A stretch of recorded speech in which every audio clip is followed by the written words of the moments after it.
2014년 4월 16일 그때 무슨 일이 있었는지 아마 또렷하게 기억하는 분들이 많이 있을 겁니다. 저도 그날 제가 어디 있었고 누구와 함께 있었고 그때 그 이야기를 어떻게 들었는지가 지금도 너무도 선명하게 기억이 납니다. 전 국민에게 트라우마처럼 자리 잡은 기억인 거죠.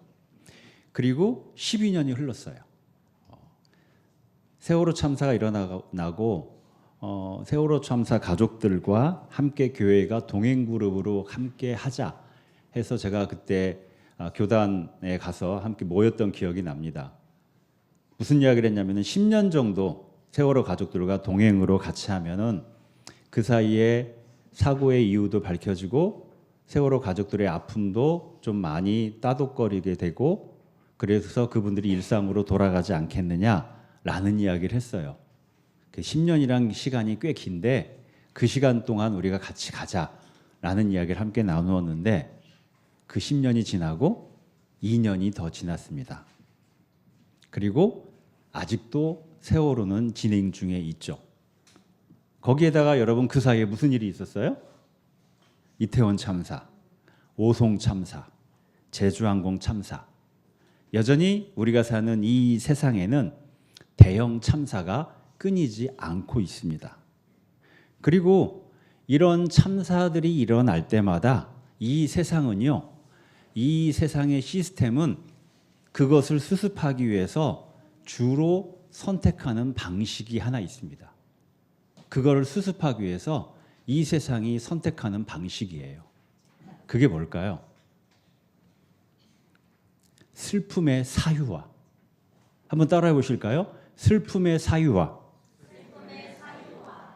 참사가 일어나면 대개 그 원인을 사회 구조적인 부조리나 모순에서 찾지 않아요.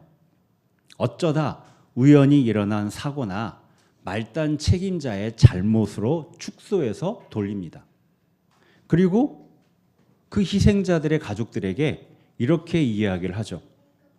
이건 당신 가족에게 살다 보니 어쩌다 일어난 개인적인 불행입니다. 그러니까 그럼에도 불구하고 국가에서 보상금을 지불할 테니까 보상금을 받고 각자 일상으로 돌아가서 살아가십시오. 슬픔을요, 철저히 개인의 영역으로 격리시켜요.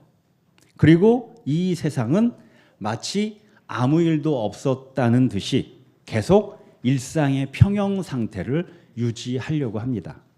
이것이 슬픔의 사유화예요. 슬픔의 사유화. 세월호 참사 이후에 12년 동안 우리 사회는 끊임없이 이 슬픔의 사유화를 강요하는 강력한 목소리가 있어 왔어요. 이제 그만할 때도 되지 않았느냐. 언제까지 과거의 발목에 잡혀 있을 것이냐. 여러분, 이런 목소리들은요, 다른 사람의 고통을 내 일상의 영역 밖으로 밀어내려는 극히 자기중심적인 방어 기제가 사회적인 차원에서 사회적인 목소리로 작동하는 것이라고 할 수 있습니다. 이렇게 우리들은 사실 대부분 우리 안에 어느 정도에 따라서 각자의 안전한 울타리 안에서 타인의 고통은 내 밖에 있는 거예요. 내 안에 있지 않아요. 내 밖에 있는 타인의 고통을 그렇게 바라봅니다. 내 울타리는 안전하게 지키면서. 그래서 그 고통과 슬픔이 안타깝긴 하지만 그게 나와는 직접적으로 연결되어 있지 않다고 그렇게 우리가 생각해요. 왜? 우리가 사는 세상이 그렇게 우리가 여기고 살아가도록 그렇게 사는 거지 뭐 그렇게 하도록 강력하게 작동하고 있기 때문입니다. 그런 시스템의 세상 속에서 우리가 살아간다는 거죠. 그래서 그 희생을 당하거나 그 고통 속에 있는 당사자도 이건 내 일이지. 내가 참고 견디고 살아가야지 하게 되고요. 타자들은 잠시 위로하고 슬퍼하다가 근데 뭐 내 인생을 내가 내 일상을 살아가야지. 어쩔 수 없잖아. 라고 하는 삶의 문화, 사회적 문화가 만들어지게 된다는 겁니다. 그런데 지난 12년 동안 이 세월호 가족들은 이렇게 세상의 질서가 세상의 시스템이 강요하는 슬픔의 사유화를 단호하게 거부했습니다. 방문을 걸어 잠그고 개인적인 슬픔 속으로 침몰하는 대신에 아이들의 영정 사진을 가슴에 품고 거리로 광장으로 나섰어요. 내 아이가 왜 그토록 허망하게 죽어야만 했는가? 국가는 왜 내 아이가 그 차가운 바닷속에서 죽어가도록 방치했는가? 이러한 개인적인 울부짖음, 이 슬픔의 한탄이 이내 곧 이렇게 바뀌기 시작했습니다. 어떻게 하면 생명을 최우선으로 하는 안전한 세상을 만들 것인가? 그래서 다시는 이 땅에 우리처럼 고통을 겪는 사람이 없게 할 것인가?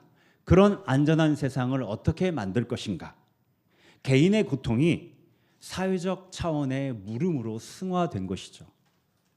내가 겪고 있는 이 극심한 슬픔을 이웃과 세상을 살리는 공적 차원의 투쟁으로 변화시킨 거예요.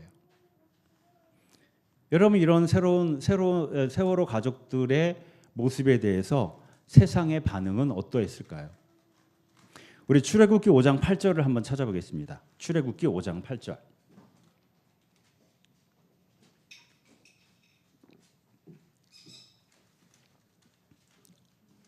출애굽기 5장 8절. 네, 같이 읽어볼까요? 시작.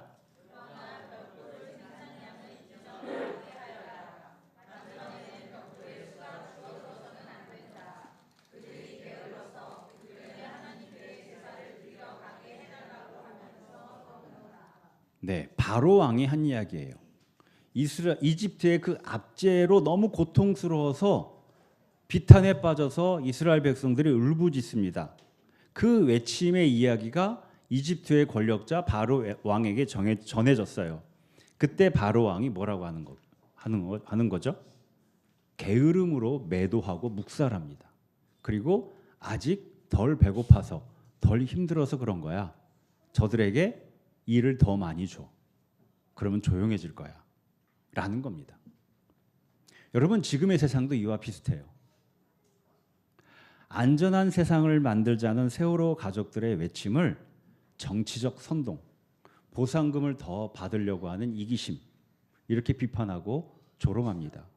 기억나시죠? 광화문 광장에서 심지어 단식하고 있는 세월호 가족들 옆에서 피자 시켜서 치킨 먹었던 그 인간의 잔혹한 면모들, 빨갱이라고 하는 빨갱이 소리까지 들어야 했죠. 이런 모순과 부조리의 현실 속에서 우리 하나님은 어디에 계셨을까요? 그 고통의 한복판에 있는 세월호 가족들, 또 무수하게 그 고통 속에 있는 이 땅의 사람들이 아파하고 울부짖을 때, 여러분, 우리 하나님은 도대체 무엇을 하고 계시는 걸까요? 출애굽기 3장 7절에서 이렇게 말씀을 합니다. 주님께서 다시 말씀하셨다. 나는 이집트에 있는 나의 백성이 고통받는 것을 똑똑히 보았고 또 억압 때문에 괴로워서 부르짖는 소리를 들었다.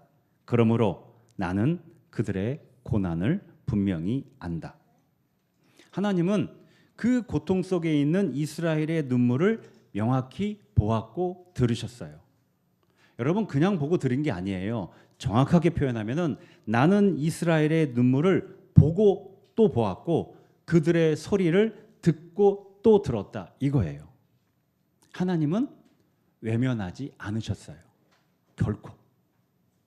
그리고 그 고통을 하나님 자신의 것으로 받아들이십니다.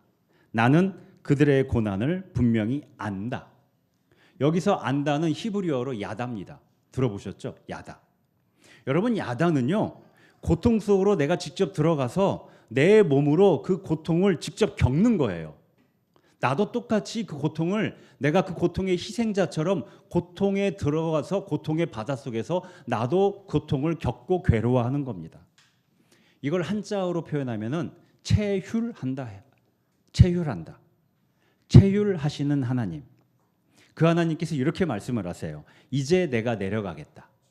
이제 내가 내려가겠다. 단순한 공간 이동을 말하는 게 아니라 하나님께서 그 눈물과 고통의 외침이 있는 그 역사의 광장에 슬픔의 한복판으로 오셔서 거기에 나도 희생자의 한 사람으로서 울부짖는 한 사람으로서 거기에 같이 있을 것이다. 이겁니다. 오늘 요한복음에 등장하는 예수님의 모습이 바로 이러한 하나님의 내려오심의 모습을 아주 잘 표현해주고 있어요. 나사로가 죽었습니다. 유가족 마르다, 마리아가 슬퍼하며 통곡을 합니다. 여러분, 거기서 예수님의 행동은 개인적인 차원에서의 위로에 머물지 않으셨어요. 요한복음 11장 33절을 보면은 이렇게 말씀합니다. 11장 33절. 예수께서는 마리아가 우는 것과 함께 따라온 유대 사람들이 우는 것을 보시고 마음이 비통하여 괴로워하셨다. 마음이 비통하여 괴로워하셨다. 여기서 비통하여는 말이나 황소가 이 코를 씩씩거리는 거, 뭔가 마음이 안 들어가지고 코를 씩씩거리면 코입김을 막 내뿜으면서 뭔가 격렬하게 반응하고 있는 그런 모습을 묘사하는 단어입니다. 뭘까요? 예수님이 지금 분노하고 계시는 거예요. 분노하고 계시는 겁니다. 여러분, 예수님은 이 땅의 모든 죽음과 고통과 아픔과 질병을 당연한 것으로 받아들이지 않으세요. 모든 죽음과 모든 아픔과 모든 고통과 모든 슬픔은 예수님에게 비통해서 괴로워할 수 있는, 괴로워하게 되는 그런 삶의 자리라는 겁니다. 예수님께서는 사람들의 이 통곡 속에서 생명을 파괴하고 죽음의 아픔을 양산하는 이 세상의 모순과 부조리를 향해서 콧김을 뿜어내듯이 분노하고 계시는 거예요. 그리고 눈물을 흘리셨어요. 예수께서는 눈물을 흘리셨다. 정확히 표현하면 이런 겁니다. 조용히 눈물을 뚝뚝 흘리셨다. 조용히 눈물을 뚝뚝 흘리셨다. 저는 이 장면을 이렇게 표현하고 싶습니다. 예수님의 존재의 깊은 곳에서 흘러나오는 조용하고 무거운 눈물. 예수님의 조용하고 무거운 눈물. 여러분, 예수님의 이 분노와 눈물은 사적 감정의 토로가 아니었어요. 이 세상의 부조리와 모순, 그로 인해 고통당하는 인간의 현실에 대한 사회 공동체적인 차원에서의 항거이자 선언이었던 겁니다. 그리고 지금도 예수님은 슬픔을 사유화하려는 이 세상에 맞서서 생명의 안전을 외치는 세월호의 가족들과 함께 거기에 계세요. 함께 피켓을 들고 눈물을 흘리며 연대하고 계신다는 겁니다. 바로 그 지점에서 우리가 예수님과 함께 예수님 안에서 세월호 가족을 비롯한 대형 참사로 사랑하는 이들을 잃은 모든 사람들과 깊이 연결되어져야 합니다. 사도 바울은 오늘 고린도전서 본문 12장 26절에서 이렇게 선언하고 있어요. 한 지체가 고통을 당하면 모든 지체가 함께 고통을 당합니다.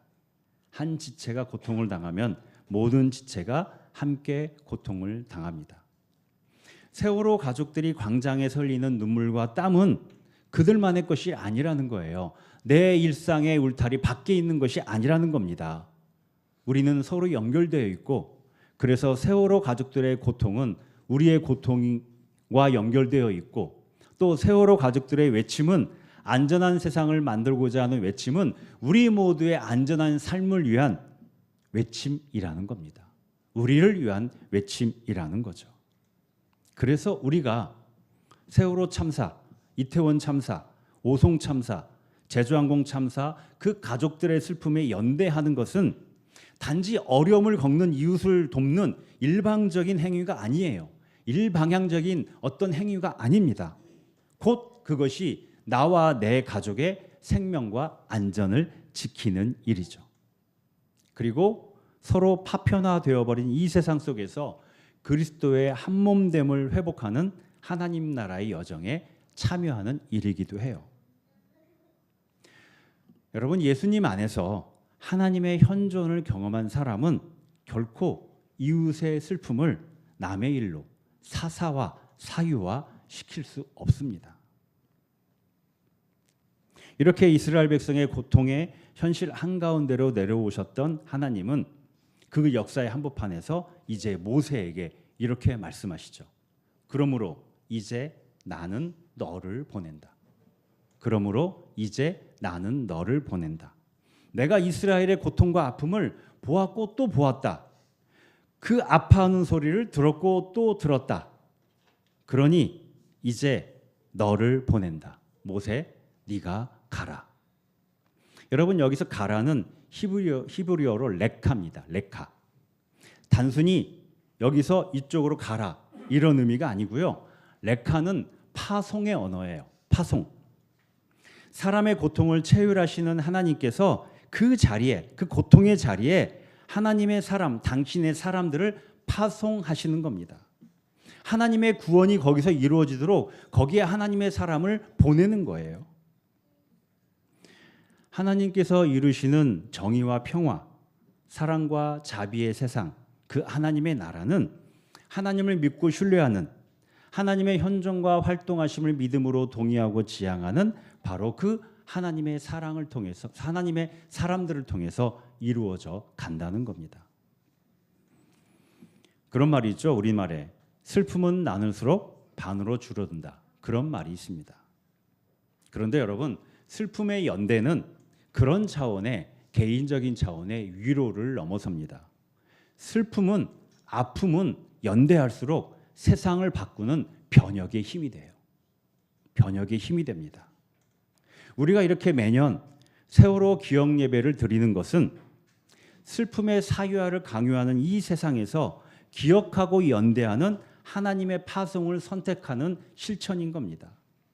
세상이 망각을 강요할 때 끝까지 이름을 기억하는 것, 진실을 요구하면서 안전한 세상을 만들고자 자신의 상처를 안고 공론의 장으로 나온 세월호 가족들 옆에서 우리의 기도와 목소리를 보태는 것, 세월호 팔찌를 차고 세월호 리본을 달고 그렇게 일상을 살아가는 것, 이것이 그러므로 이제 네가 가라 라고 하는 하나님의 파송에 응답하는 길입니다. 기억하는 것. 세월호 12주기를 맞이하면서 우리 하나님은 304명의 희생자들의 이름을 하나하나 호명하시면서 우리에게 이렇게 말씀하십니다. 내가 그 고통을 보았고 들었다. 그래서 나는 모든 것을 안다. 슬픔을 개인의 자리에 가두려고 하는 이 세상의 한복판으로 내가 먼저 내려간다. 그러니 이제는 너희가 가라. 그러니 이제는 너희가 가라. 그 자리로 가서 나와 함께 고통받는 너의 이웃들 곁에 거기에 함께 있어라. 그것이 곧 너를 위한 일이다. 기도하겠습니다.